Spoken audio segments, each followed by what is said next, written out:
it made sense for me to go and learn how to sew during the strike. Hmm. Just sit down at home, not doing anything. So I learned how to sew during the strike. You did learn how to sew? Oh yes, I went to I went to Adele tailoring Wow.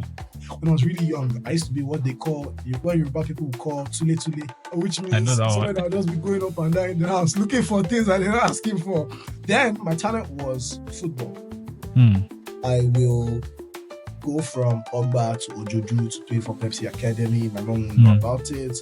So if you look at my results, it was not the typical, oh, this is an A student. If there were 25 students in class, I'll be 23 or 24. Damn. I just know the What? What we basically have done for the real estate industry, which is a very archaic industry, if I'm bad, we are a dinosaur. Now they have the most money, but they're very traditional. 20 years ago, nobody knew about mobile banking apps. Nobody cared about mobile banking apps. You do not mind going to the bank, standing on queue, filling money slip, helping transfer this money. You couldn't even do transfers then. Yeah. Right? You would have to sign a check, and then that was the typical process. And then over time, look at what Zenith and GTB had done to the banking industry, where today it makes no sense for you to say, I'm going into the bank. What we've done is to make real estate companies meet their customers a point of transparency and convenience, right? So you as a real estate customer, or you're a buyer of a real estate company, you should be able to see everything that you own in one place. I believe in partnerships. Me personally, I don't go into a business alone. It's like a marriage, right? You will have your own days. You need somebody to push you again. You would have your own updates too. You need some. So every business that I've ever endeavored or I've ever tried my hands at, I always will look for somebody that I'm close and dear with and say, you know what, let's go on this together. So, Leke, I want to ask you a personal question. Do you feel fulfilled? Okay. I would say. Hi everyone, my name is Mo and this is the Hungry Creative Podcast. And today we have an interesting guest who has pivoted from doing architecture to becoming a movie set director, a creative director. He's forayed into fashion, doing tech. He's a tech founder. And I can't imagine doing all that. So I think it would be good to hear from him. To talk about what has inspired him to go into all those things and give us a bit more about what goes on behind the scenes. So today we have Gbemileke, actually, popularly known as GDP. Hi, my name is Gbemileke Peters, also known as GDP. I'm an architect, first of all. I think that pretty much starts everything for me. A tech co-founder. I run a tech startup called Mycelia that is basically dedicated into creating experiences for real estate companies, making them user-friendly, making them more futuristic and customer-centric in a lot of ways. Also, I am a creative director for the film industry and for television in its totality. I mean, that's something I stumbled upon in my sojourn of being bored and trying to look for something else to do, something a bit more interesting to do. I also dabble in total design, and I say total design because I don't limit myself to any particular foray. I do furniture, fashion sometimes, graphic design sometimes. It just depends on my mood, to be honest. I'm in a mood. So if today I wake up and I feel as though I'm going to design a light system, for example, or I'm going to design a generator, which I did, by the way. What? MJ doesn't know this. I did that in my second year at the University of Lagos. I designed a generator. What? That's so random. It was supposed to be a biogas generator and all of that. I mean, it got awards then and all of that stuff. That's a good story for some other time, yeah. But interesting. Yeah, I just wake up and design. That's what I do. That's Love it. What I do. Love it. You mentioned your background being architectural school, and of course, we both align with that one. Like architecture school, was like the foundation of everything. And I think what's most interesting about your story is like the fact that you're doing so many, you're doing like diverse. You're working in diverse industries like fashion. You didn't mention fashion, by the way. Fashion, tech. I said fashion too now. Oh, you did? Okay. Like fashion, tech, like the movie industry, working in Nollywood, being a creative director, doing set design. And then you mentioned designing a generator. That's so random. And now when you mention it, I actually remember I designed a solar station way back. Like, and I'm thinking about like, what even? I mean, that was a gig, but I did it so well. Like, that's interesting. But anyway, I think the story is quite interesting because it's basically what this podcast is about. And as I was saying earlier, that creativity has no bounds. Like, there's literally no limits to creativity. You can be one thing or you can be anything, right? You can decide to focus on one thing or you can decide to just do a lot as the spirit leads, as your inspiration comes. I mentioned an example of a popular person, unfortunately has passed on, Virgil Abloh, who just, was not limited by people or society, and he just did whatever like he finds interesting. And there's still so many guys like that now, like doing so many amazing things. So just to corroborate your story and to just shed more light on it, it's actually what this podcast is about. It's about doing what makes you happy, like just expressing yourself without any limitations. So how did this all start? What is that drive for you? Like, what has actually inspired you to go into to just try these different things out? What has inspired you? So firstly, I'll say that I'm a restless person. So, of course, we know that. Even if you notice, I'm tilting, I'm moving, and I don't know how to stay still.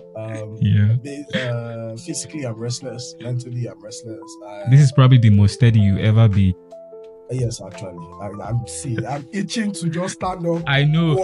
Come back. Please just maintain your composure for the next 1 hour. Yeah, I mean, for me, I also come from a very creatively inclined background. Absolutely.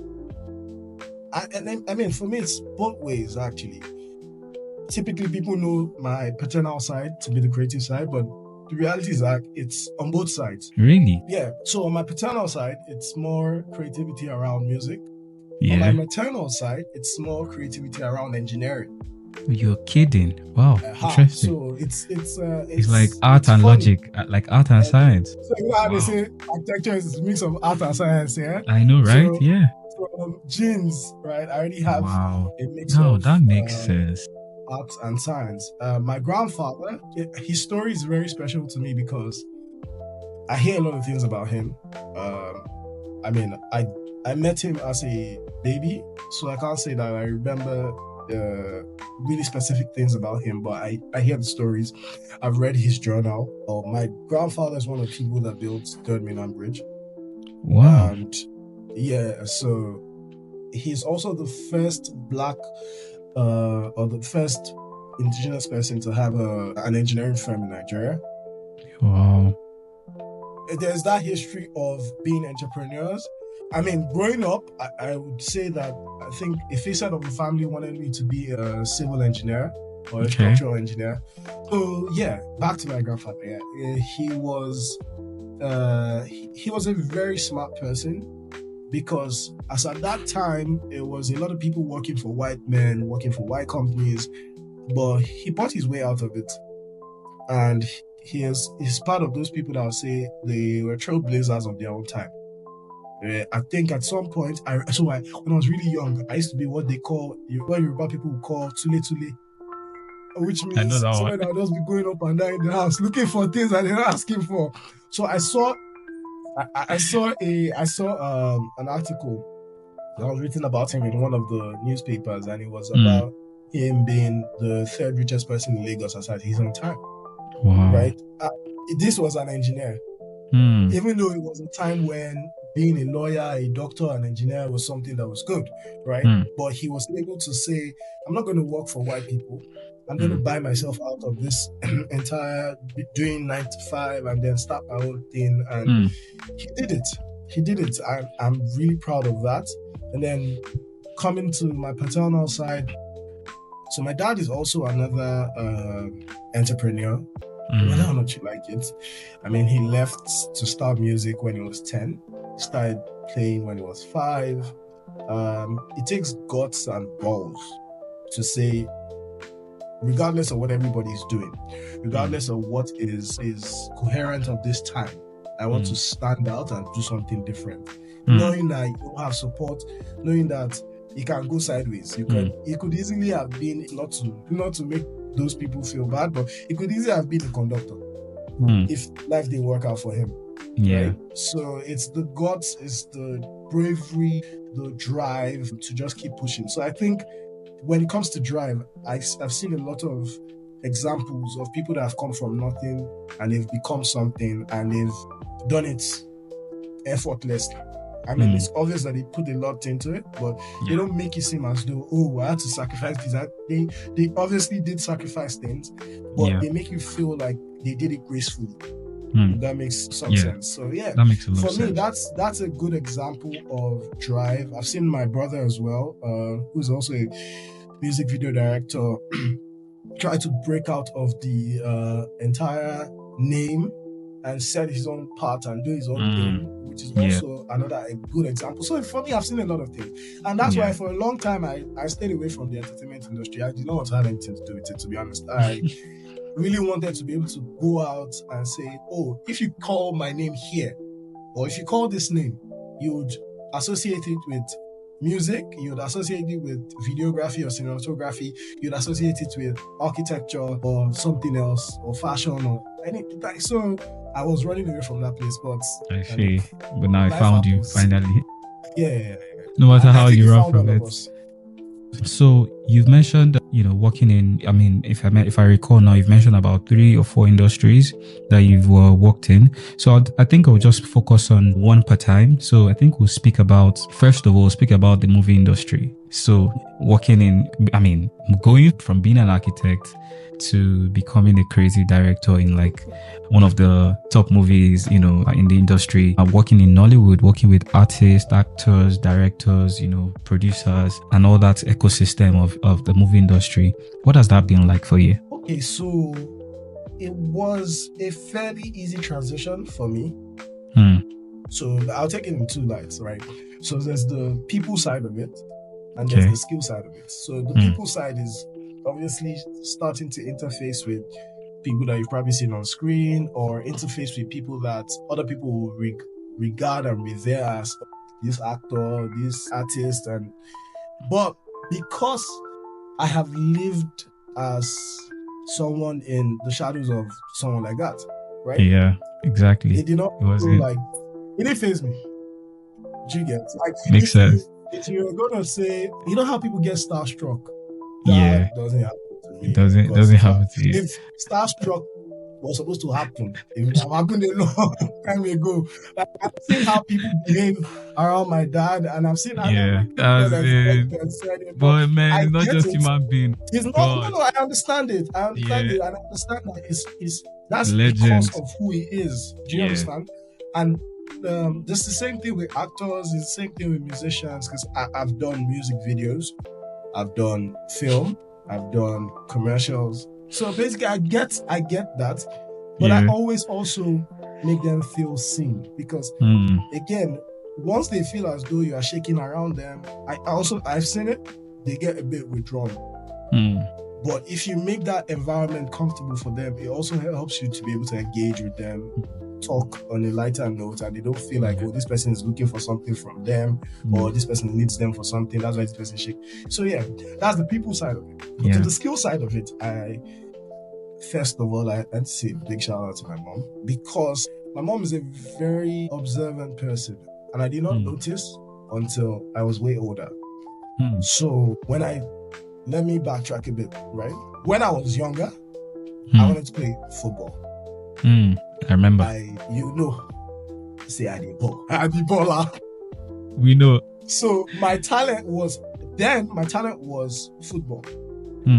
I will go from Ogba to Ojoju to play for Pepsi Academy. My mom won't know about it. I was asthmatic, so there was a pushback against football, right? But I was playing everywhere, literally in the entire Ogba. I've played everywhere.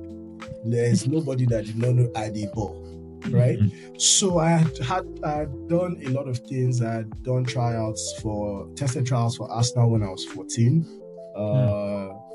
I couldn't do the jump to go to the UK because of so many things then. So I wasn't able to sail through that whole going there for the physical trials and everything. But that was the early days. I did fail for school because of ball. So again, because I'm a restless person, I was not so if you look at my results, it was not the typical, oh, this is a student. If there were 25 students in class, I'll be 23 or 24.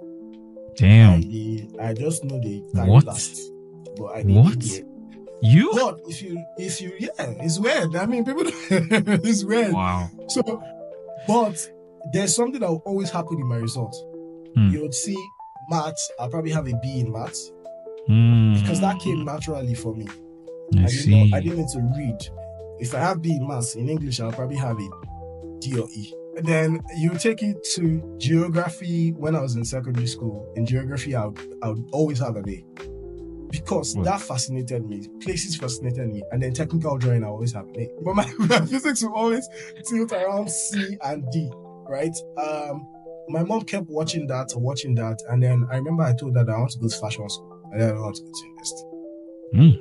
I want to go to fashion school. Because towards the end of my secondary school, I would dress like a madman to church. I would wear a bow tie and a normal tie, mix it together. I just didn't do anything where they come my head. Like, anything, I was a very confident teenager. Like, I would literally just explore whatever is in my mind and go out. Not care about what people say or how people react to it. It was just living the truth that was coming into my head.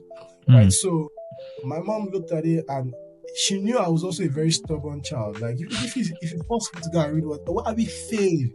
Are we flying colors? So, so she scammed me.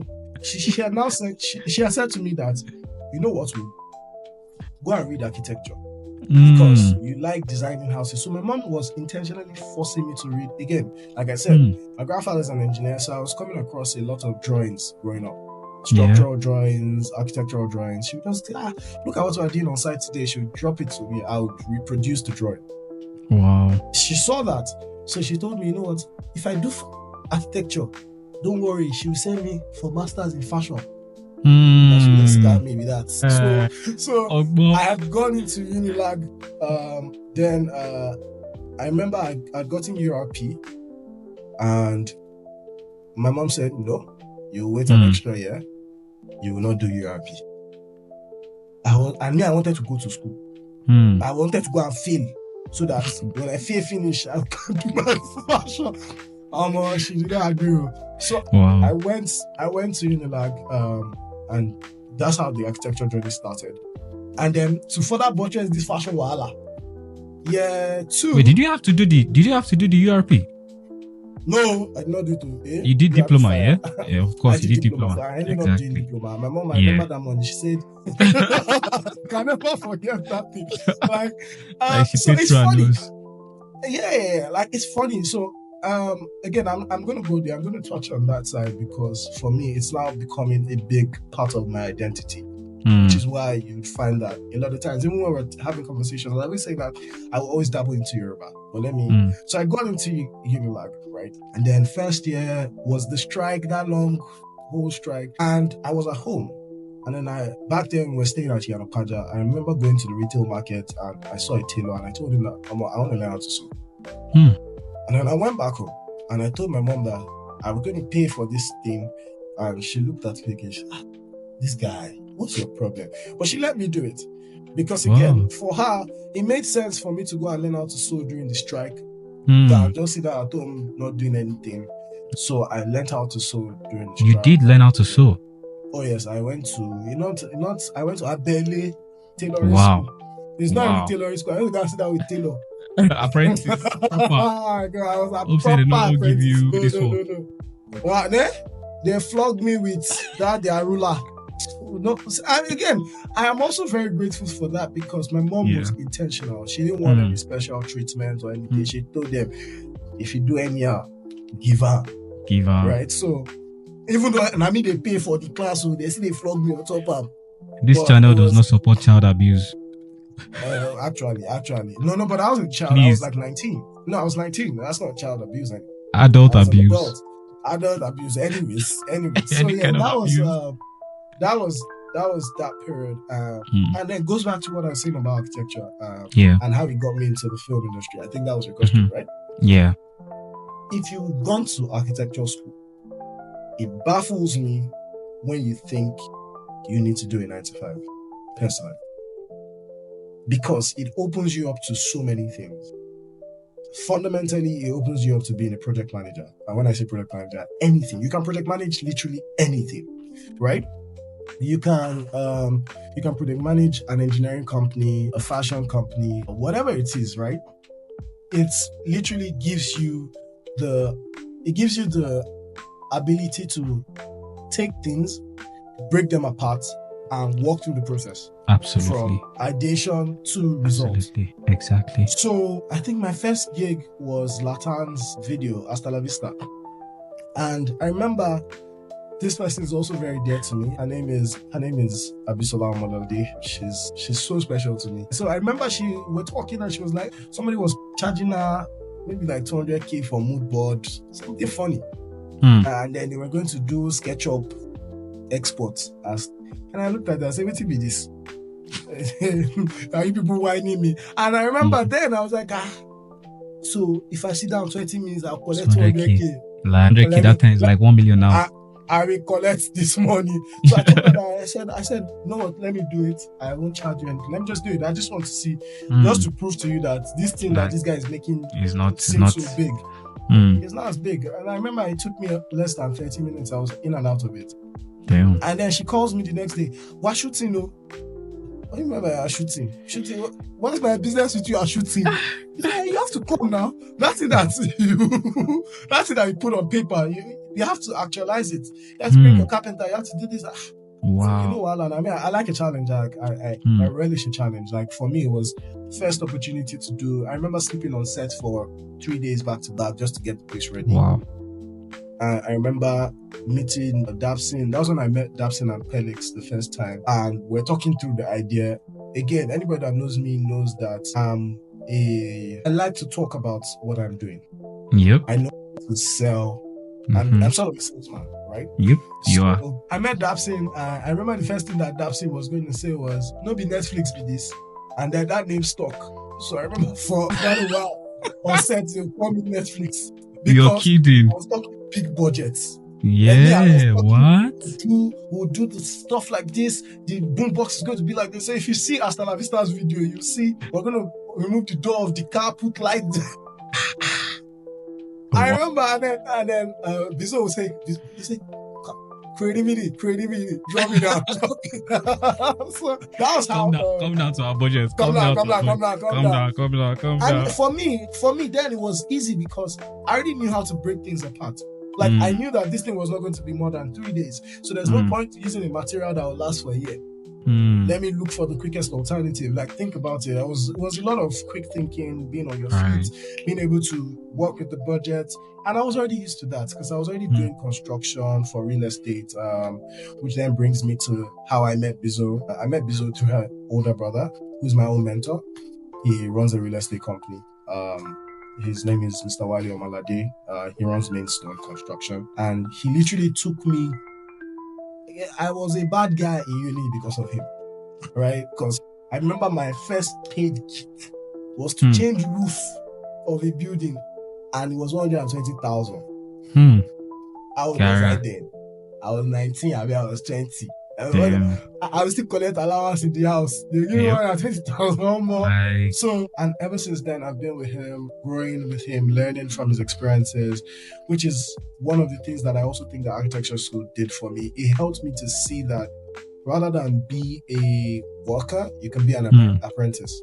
You learn more being an apprentice. I believe in the journeyman story, which is typically you learn under somebody, you embody their experiences. You would get a lot more being under somebody that has experienced a lot. And that's how I literally entered the movie and film industry. It started from music videos. I think after Zlatan, we did DJ Big N's, a music video. We did Rema's Charm. I mean, Rema's Charm was one of that one particularly stressed me out a bit because, I mean, we had to do a lot of things there. We had to bring the car into the studio. We had to build several things. Wow. It was supposed to be a very minimalist, simple video, but the amount of gypsum board that went into that project. Yeah, so there was that. And then eventually the filmmaking actually started. And I've met a lot of amazing people along the line. I've met Casey Ogajulu, I've met Captain Dexy. These are my people. Like, literally, these are people that I shadow people a lot. I don't know if a lot of people do that, but I personally, I shadow people a lot. I could just watch you, like, look your moves, right? And literally, I've met so many people in the movie industry that sort of shaped. I mean, Tokumbo, Jam Jam, Boss B. Like, I've met people that made the entire experience for me unique. Now, what I know in the short stint I've been in the movie industry, some people haven't picked it up in like 10 years. And this is also as a result of me shadowing people, just putting my head down and just watching. Just learning, just taking so much from them. I tell a lot of people, like, if you come to me and you're talking about set design, I look at you and this is child's play, I beg. And they build house. They talk about one big set. and for me, it was also a good alternate hustle, because if you know anything about architecture and interior design, you would know that there are off seasons. There are periods when there are no projects. They are not doing much. Yeah. You still want to keep the money flowing, right? So for me, I tell a lot of young guys, especially in architecture school, that look, don't worry, you can take movies on as a second, what do you call it? As a second side gig. Like a side also, and a second way of making income. Because you already have all the knowledge you need. Like, you don't need any other thing than someone should just open the door for you and you enter. Because there's no question. You know what happens on set a lot is that you have to measure. You have to create a mood board, then have to create 3D renders around it, and then you then actualize it, which is the same thing you do. You go to site, you measure the site, and even way more technical in school anyway. Exactly. In architecture, actually, movie was pretty much an easy transition for me. However, you need to learn certain things with scale, with space, and how the camera relates with what it is that you're doing. Right. So, like on the movie set, for example, if you want to do a 3x3 room, you're better off doing it as a 6x6. Right, because you need space for the camera to move. Space for the camera. You want to give the DOP and the director enough creative freedom to shoot the space. Right. So you cannot box them into what you typically have every day. So that's why you find some sets where you only see 2 bordered walls in the making it scenes, right? You only see like an L-shaped wall, but it's shot as an entire boxed room. Right. It's shot as a square. It's so that you have flexibility of motion of the camera, so that when the actors are emoting, if the director wants to shoot a certain way or from a certain angle, you can accommodate for that. Those are things that you learn along the line. Wow. That's amazing, man. That's so amazing. I mean, hearing some of the things that you mentioned for the first time, I think even we spent how many years together, and I didn't even know some of the things you mentioned before now. And it's interesting. I think everything kind of ties together. It makes a lot of sense. You mentioned architecture school and some of the things that architecture school teaches you. I remember in architecture school, you were probably one of the best presenters. Like, I remember our juries then, when we eventually had our masters, I was just be looking at this guy. I'm like, guy, you're just selling bobo. You're just selling bobo to this. Because architecture school, for those people, for people that can't relate, basically what we're talking about is basically how in architecture school we usually have to present our design. So we have something called the design studio course, and at the end of the design studio course you need to present your design, your project. Is actually a project. Like, you spend the entire year working on that project, and the presentation actually makes or mars your project. You can have a fantastic work, but if you don't present it well, it could go south, right? So your presentation, and sometimes if your work is not even like so good, you can actually, bobo your way. We call it bobo. Actually. So this guy happens to have good design, at least, and then he still bobos them through. Like, we know, we look at the design and we're like, sauce. This guy is sauce. It got to a point where they didn't still let me talk again, especially in masters. I remember one of the juries where Johnson, I don't know if it was architect Johnson or somebody, just came and was like, no, don't talk, just Post your work and go. Just go. Because they know you're about to sell them, man. Yeah. Yeah, I good mean, sales. that's No lie. fundamentally what you need to do every day in your life. Sell whatever it is that you hawk it on your head and sell it. I remember one project we had. Do you remember one presentation we had that I had to get you to come and help me to pitch it? Yes. You remember that project? When you Yeah. were speaking about that project, I was like, Now you design now. I'm like, this guy, you do so much. But yeah, that just speaks a lot about your, I think it's not by chance. So people might hear this and feel like, oh, but I'm sure you put in the work, like, and then the confidence as well to be able to do that. I think it comes from an inner belief and conviction that you really know what you're doing, that you believe in this thing. And it shows because you've worked as a founder, as a co-founder for a tech company. You've gathered some investment to be able to even be able to pitch yourself to investors, to clients, to sell your idea to them without speaking too much. You get, so it's a lot of salesman work, which is basically selling your idea, selling your project, selling the potential, the vision, the future. So being able to sell is a very critical skill for creatives. I think that's my takeaway from this. From the very beginning, you mentioned that someone approached you with a need, right? There was an opportunity and you were able to convince that person that, okay, just give me a chance. I can show you what I'll do, right? I can show you what, with a little bit of effort, I can do for you. So there's value, but then there's also being able to defend that value by coming through with the work at the time when the work is needed. And that's just amazing. I think that's what creativity really is about as well. So let's speak about some other part of you, right? A lot of people don't know this. I think you've touched on it. Your dad being the legend, Sashino Peters. You've mentioned a bit of it, but you've mentioned taking some of his genes, your energy, your vibe, and we know you're the life of the party. And this is, like I said, this is probably the most stable or steady you ever be in any setting. So, what are some of the things that you can say that you've taken as, should I say, as a inspiration? Of course, it must have inspired you in some way. What are some of the things that being his son has been to you? Okay, so for me particularly, like I said earlier, it's just understanding that we're nobodies. It doesn't come from one rich family or one royal family or anything of sorts, but he's been able to transform that being a nobody to being an exceptional person, to being a legend in his own rights, right? And that also comes with a lot of sacrifices. I mean, growing up, I always questioned, why can I not see this man? Where is this guy? I thought this man my father. But now, as an adult, I understand that those are the sacrifices he had to make to be the person that he is. And I relate with that because now I've gotten to a point where I'm almost always traveling, right? For work, for several things. And now I see that if you're going to go that extra mile, and transition from being ordinary to extraordinary, you have to give something extra. Something has to give.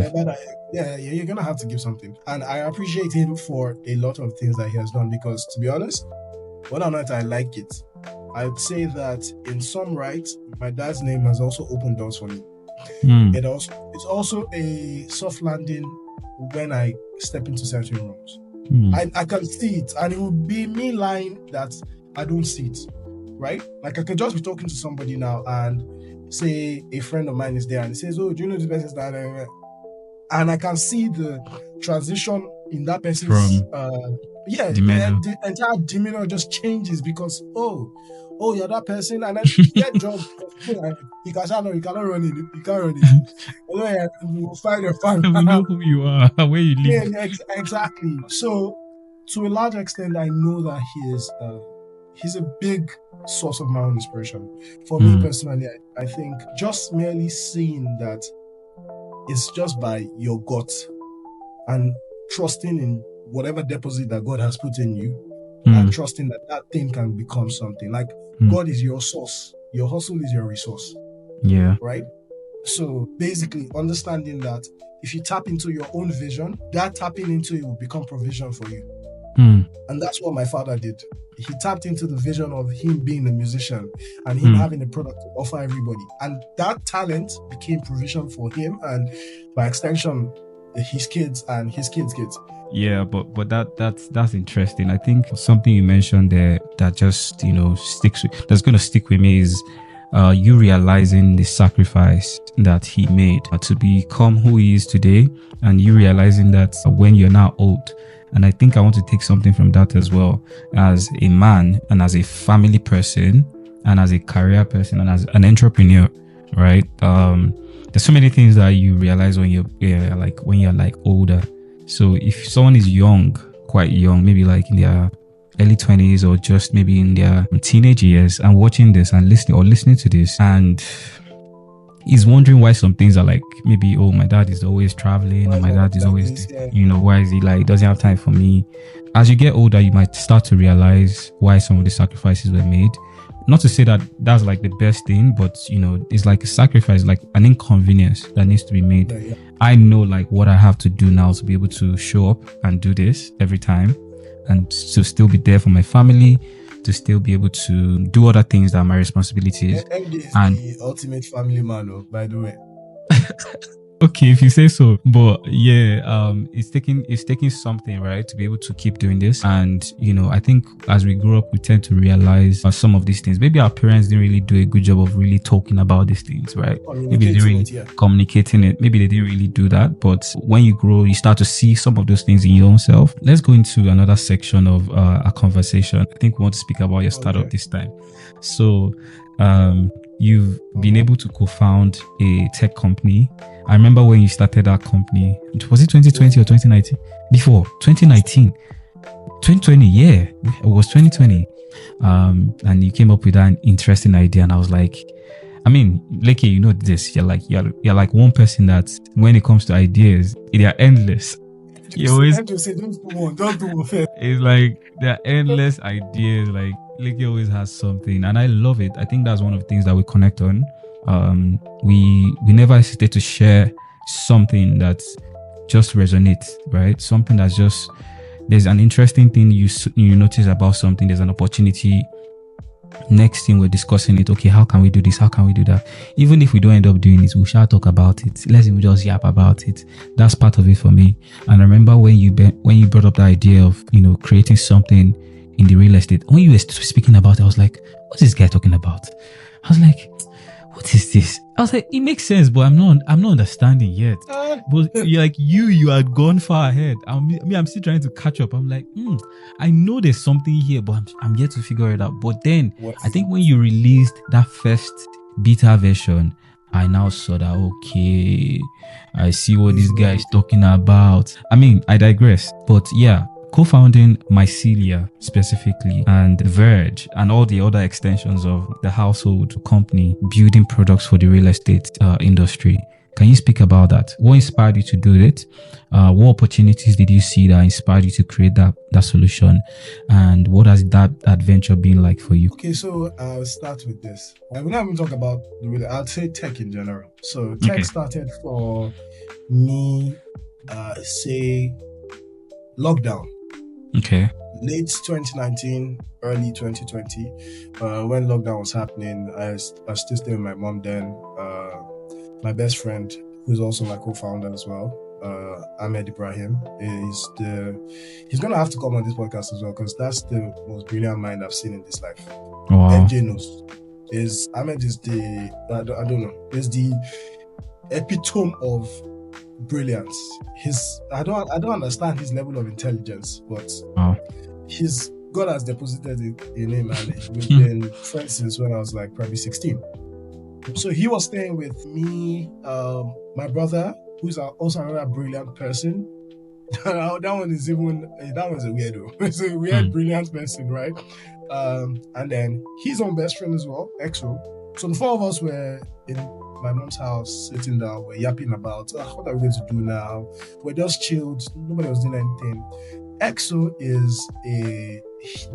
he was a front end, it was a full stack developer then. EXO was writing code upon code. Him and my brother had just gone for hackathon. They had gotten a good gig around Wema Bank's hackathon then.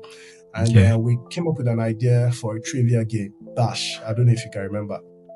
So we had started tinkering around Bash. We already started sending it to our friends that if you play during lockdown, everybody was just trying different things. They were just trying different things. There was a leaderboard, and then it got very interesting. And I saw the feedback from people, especially people close to me. And how did people do this? Was it like a trivia winning? It was a trivia game. Yeah, I remember now. I remember. It was a trivia game. I remember that was the beginning of tech for me. And then when myself and Leko had moved out of the house, we had moved to a new place during lockdown. We found a way to sneak ourselves out of the house. And that was when Mycelia actually started. And it started off as Matador then. We're just thinking about, what are we going to do for the real estate space? I've been in the real estate space since I was in year 2. Like I said, I was already designing for developers. I was already seeing the entire field of real estate. I was seeing how the industry was operated. And again, thanks to my mentor, he didn't leave anything.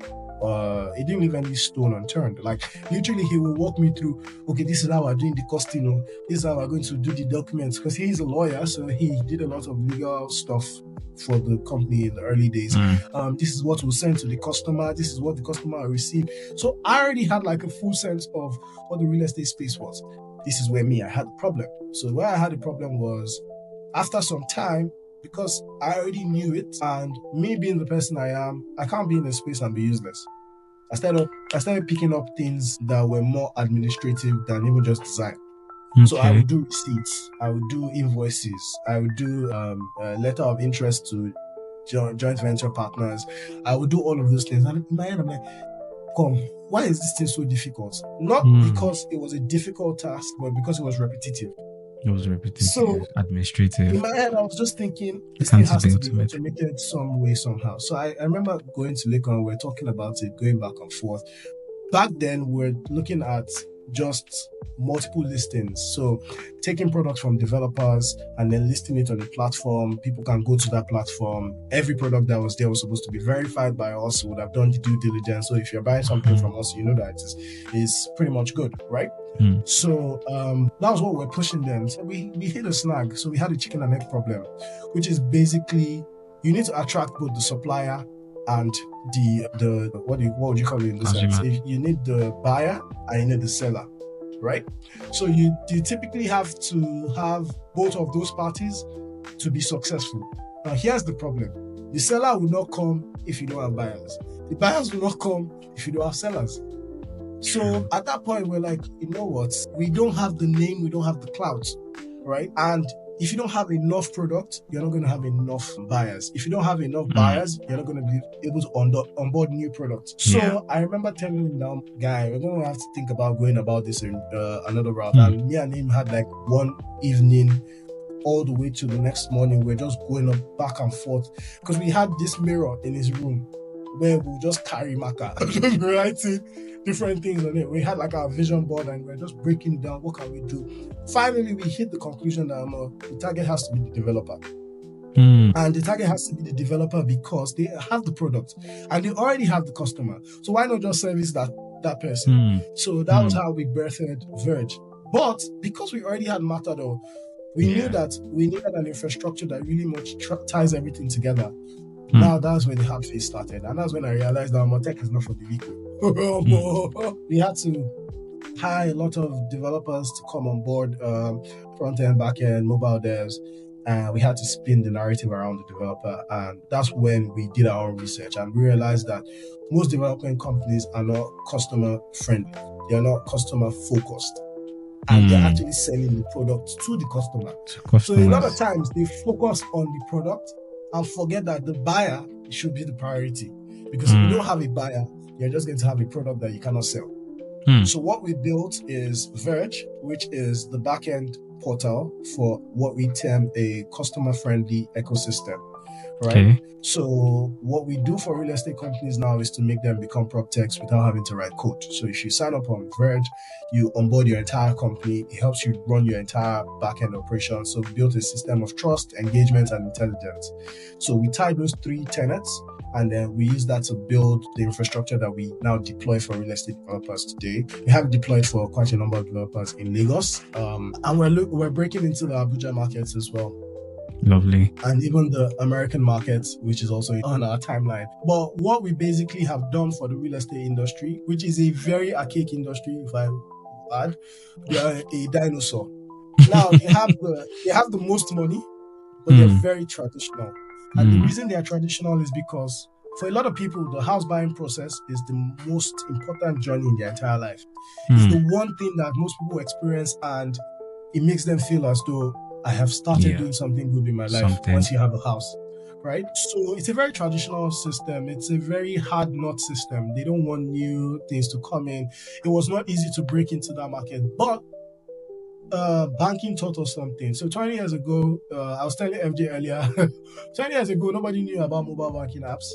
Nobody cared about mobile banking apps. You do not mind going to the bank, standing on queue, feeling money slip, help me transfer this money. You couldn't even do transfers then. Right? You would have to sign a check, and then that was the typical process. And then over time, look at what Zenith and GTB had done to the banking industry, where today it makes no sense for you to say, I'm going into the bank. You want to check your balance, you can just take your phone. So what we've done is to make real estate companies meet their customers a point of transparency and convenience, right? So you as a real estate customer, or you're a buyer of a real estate company, you should be able to see everything that you own in one place. You shouldn't have to call somebody. You shouldn't have to say, send this email or send that one. You should be able to put all of those things at your fingertips. And now, because you know also that a lot of people are buying real estate in Nigeria diaspora, right? True. You should be able to meet your customers at a point of convergence, which is what we term as system of engagement, system of trust, and system of intelligence. So if you're making payments, all those history of, you give somebody money, they made payments, did not see it, somebody did not make payment, I give it to my stepbrother, I give it to my brother, all of that dies with the advent of technology. So we use technology to create a point between the customer and the real estate development company. We've had positive traction, and to a large extent, because we're also visionaries, myself and Ahmed, we've looked at spaces where nobody's playing. For example, I've told FJ before about this, the fractional market. I always say that we live in a day and time where going at things together is a lot easier than it ever used to be. So imagine that you and I wanted to own a property. It's such a difficult process today. Yeah. Whereas it should be as easy as FJ. You own 40% of this house. I own 20%. This person owns 30%. Let's join our money together. Sure. Let's have somebody that becomes the custodian, which is now the real estate company or an investment house that backs this asset. So that if any money comes from this asset, if anything happens to this asset, right, we all get positive dividends on it, whether it's the positive side or the negative side. We all are owners of this thing, and that's what made us build the fractional market, which now allows people buy into real estate companies slowly. They can buy smaller portions of investments and then build their portfolio as time goes on. So for people between their 20s and 30s that you're thinking, how do I start my real estate journey? It makes it easier. That's a way for you to start. Exactly. You put all the power in the hands of the real estate companies because they have the product, right? So we use technology to solve all these issues for them. Amazing. So the adoption of that, you mentioned that it's slow and steady. It's not. So for Lagos, it's no longer slow and steady. It's fully operational. It's gone. Jumping on its own. Yeah, it's gone. For Abuja, it's slow and steady. For the US, it's also slow and steady. So we're also targeting the MENA market, which is North Africa and Middle East. That's also going slowly and steadily. But I could tell you for sure that it makes sense. Tech is not child's play. It's been 5 years of you wake up every day and that's your priority. And imagine having to do that while still trying to make ends meet with other things. So I always sectionize my brain. I'm like, today I'll sit down with this one. I don't know that thing. Tomorrow I'll do this. Yeah, wow. That's basically it for me. I must say that, Leke, you actually make it look so easy. I won't lie. I draw inspiration from you as well. Doing all these things, and you make it look so easy. Because we're chatting earlier, and I was telling you that you're one person that can be doing a million things, and your guy next door does not even know what you're doing. He just sees you jumping, like jumping up and down in your usual fashion. Party will come, you'll be dancing and be doing all your kind of dances. They won't even know whether you had a long night of, iteration with your development team, or you had a long call with one of your clients, or they don't know, but you just do it and you just, keep it going. I mean, credit to you for doing that. I think that's a superpower that only you has. I don't know any other person. Even I don't have a superpower. If I have my long runs of calls and meetings, I'm crashing, man. The next day, you ain't seeing me nowhere.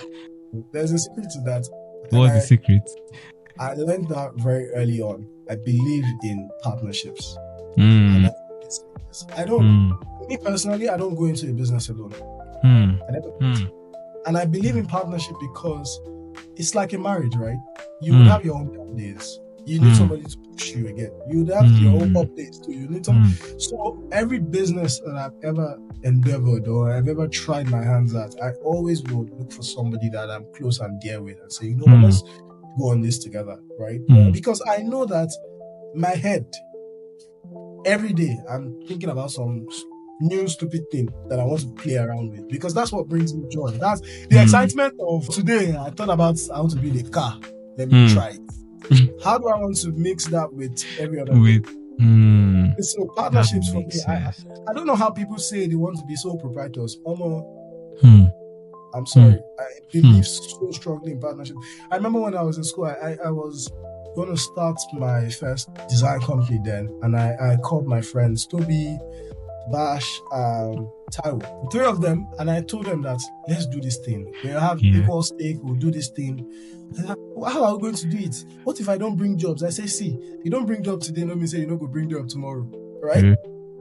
And I was latching onto the power of networks of different individuals. So there are doors that you probably can open that you don't even know that you can open it. True. There are doors that I can open. So let's hit our forces together and let's create something beautiful. So I believe strongly in partnerships, especially if you're someone that wants to do multiple things. You need to look for people that have the same vision as you have, or have the same drive that you have. You don't necessarily have to have the same vision. Visions change over time, but most especially drive for work ethic. If you find those people, just keep pulling with those people. Trust me, it's a gamble that never fails.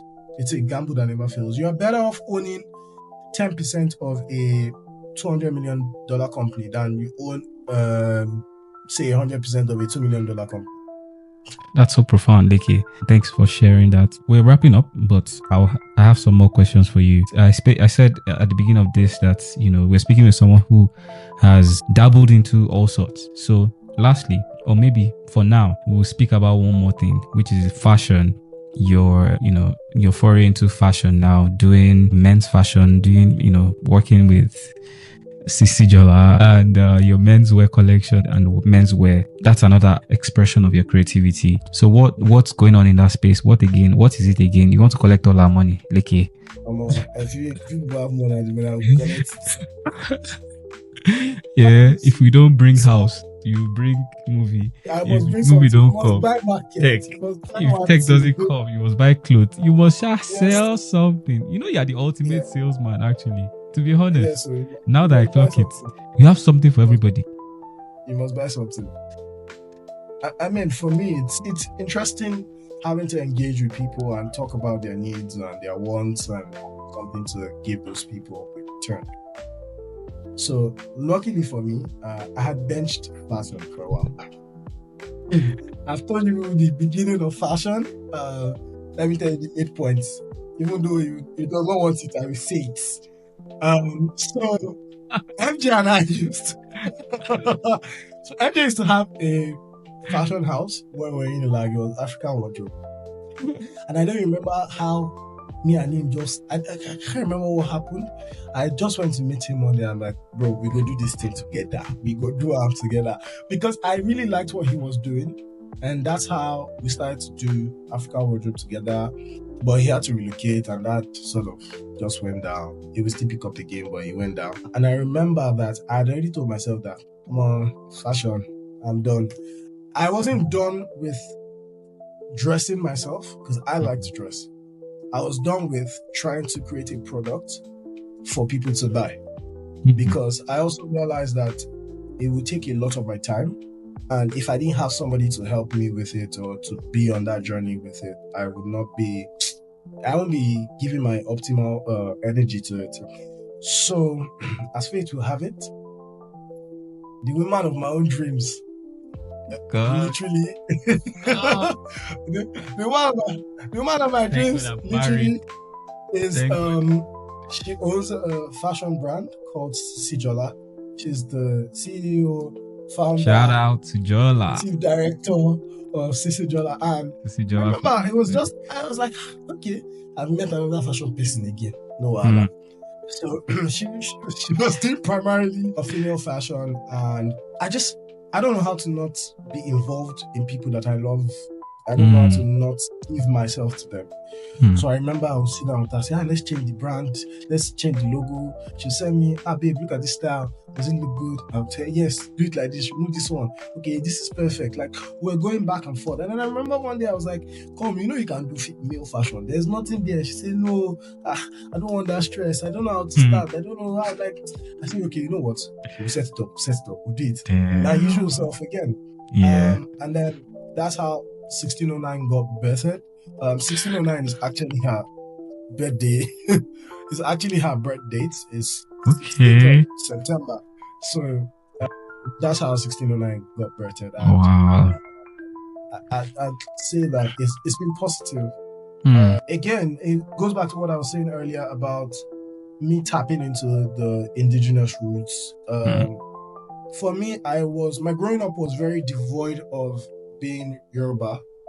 My mom spent the better part of her life in the UK. So she's very much a British mom in the sense of it. So I didn't know how to speak the language. I didn't understand the language until I was very much older. And then I had to get to the point where I was intentional about it, because I'll go out, people will be speaking about, I don't understand what they're saying. I hated the feeling of not being able to connect. Right, and then I put it on myself. So I started, and again, because I was working with a lot of older people, I was listening, I was paying attention, I was trying to speak the language with them, I was getting in tune more with my roots.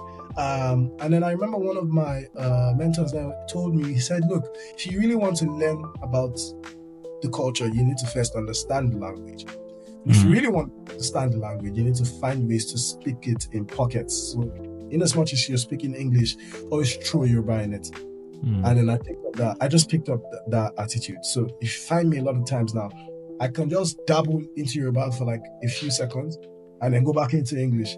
It's me doing it to consciously remind myself of the origin of where I'm from, because unfortunately for me, my parents didn't extend that part of history to me and my brother, right?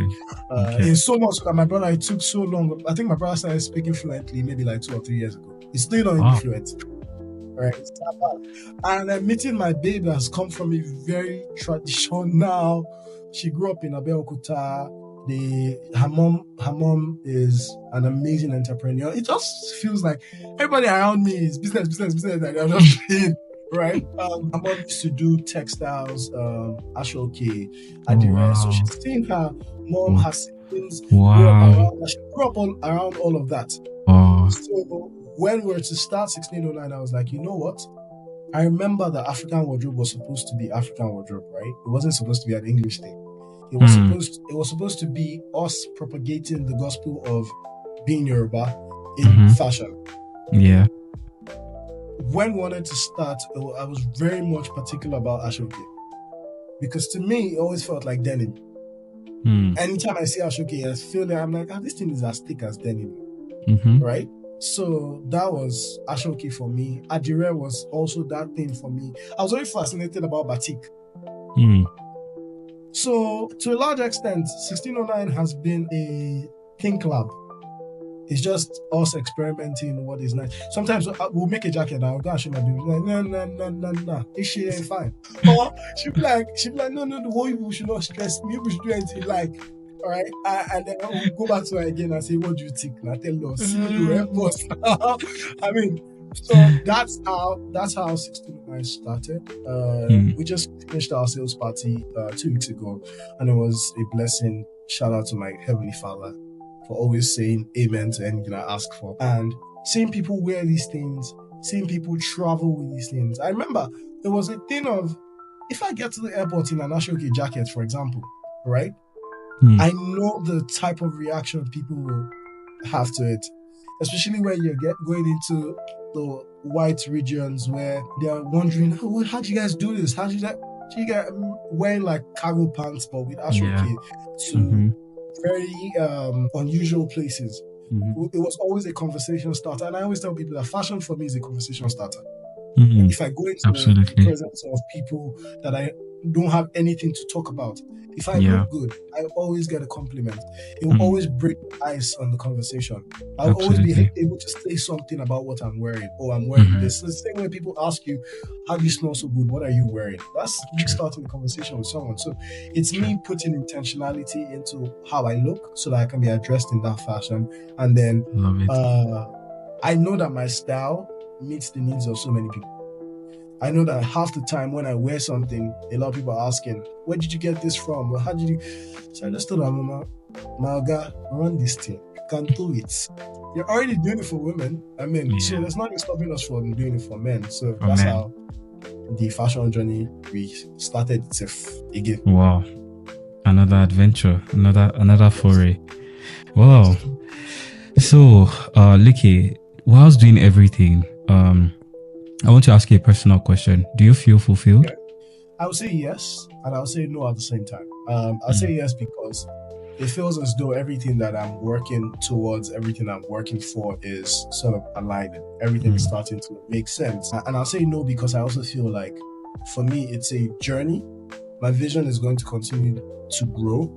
My fulfillment point is always going to change, but I'm always going to remain content in the fact that if I set a milestone for myself, I'm sort of always getting there or almost near to that point, right? So I feel good in knowing that there's no summit point for me.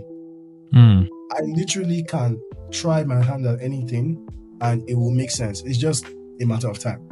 And I also know that for me, it's fun. So the fulfillment comes from the joy I derive from doing whatever it is that I'm doing. Like I always have something that I want to toy around. Right, I just want to play with things here and there. And for me, that the grace to be able to do that in itself is fulfillment. The opportunity to be able to do that in itself is also fulfillment. So yeah, I do feel fulfilled, and I know that there's more fulfillment to come in the future. Lovely. Wow, that's such a strong inspiring statement that you've made. So what just reflecting now on the conversation, just asking some kind of reflective questions. So what do you want people to perceive from when they hear your name? What do you want people to feel and to see through you? So when you hear my name, I just want you to know that you can do anything. You literally can do anything, because I know that I have to. I've never told you this, but one of the things that I'm going to do before I die is I'm actually going to build a yacht. It's going to happen. I know. I can already feel the tingles of my mind going there, right? Wow. And that is going to be a different direction entirely. So that in it to me is, I don't want to be boxed in as just the architect or just the tech founder or just the fashion designer or just the creative director. I want to be remembered as someone that just tried his hands at everything and was able to do any and everything. Because at the end of the day, for me, it's being able to leave lasting impacts in the lives of people through the things that I do, right? So if I can open more doors, it means I can help more people. Makes sense. That makes a lot of sense, and that's a big dream. I wish you all the best in that. Okay, so we're done, and we have a closing question that we ask all our guests this question, which is that what are you doing to become a better version of yourself? That's good. Right now, I would say I'm building my creative juices. Like I'm continually experimenting. That's me. And I think that through experimentation, I will define what a better version of myself is. Because right now, I do not even know what the best version or what the better version of myself is. I only know myself true to what I am today. But I will continue to forge new experiences. I will continue to experiment with new things just so that I can learn from those things and have a clearer roadmap as to what a better person is for me. So experimentation is my own avenue to finding what the better version of me is. That's probably the best answer. Just keep doing That's it. probably the best answer I've heard for that particular question, and I love the answer so much. I mean, this explains why you're my brother. Hi, my name is Gbemileke Peters, and you've been listening to the Hungry Creative Podcast. Shala. Thank you for listening to the Hungry Creative Podcast. Don't forget to like and subscribe to the channel. How did it last year? I made it to Hungry Creative Podcast. People don't know anything. They're true, man.